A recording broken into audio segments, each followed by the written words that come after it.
Tagumpay para sa COMELEC ang isinagawang mock elections ngayong araw sa iba't ibang lugar sa bansa. May ilang konting aberya nga lang sa transmission pati sa mga voting machine na iniluwa ang ilang balota. Nakatutok si Von Aquino.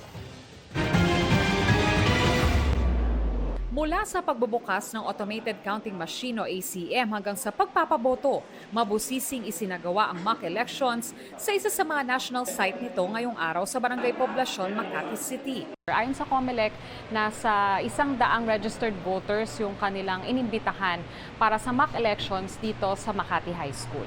Wala pang isang oras matapos buksan ng botohan, nireject na automated counting machine o ACM ang balota ng isang botanteng PWD.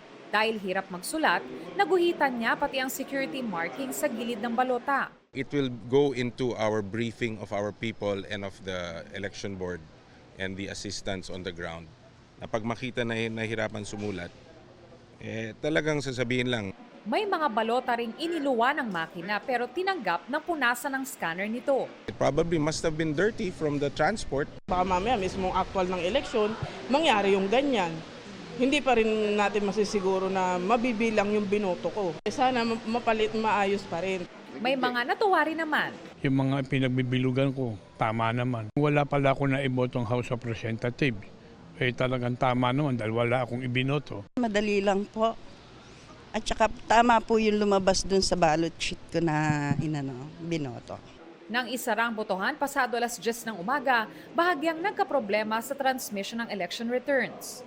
Yung SIM card, pinalitan, tapos binalik din kasi hindi nagkasignal yung isa. So binalik din yung SIM card. Okay na po, tapos nag-go na po, nag-transmit na po sila lahat. So, and then nakapag-print na po ng report.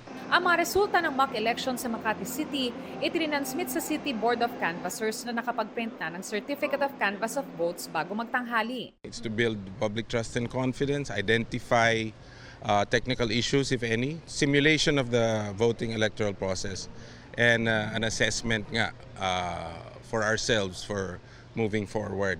Sa Surigao City at Placer, Surigao del Norte, nagkaproblema sa pagsagap ng signal ang isa sa mga barangay. Matagumpay rin ang mock election sa ilang lugar sa Mountain Province at Rizal.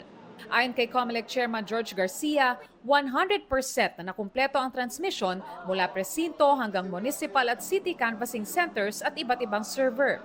Pati ang transmission mula municipal hanggang provincial at National Board of Canvassers. Para sa GMA Integrated News, Von Aquino, nakatutok, 24 oras.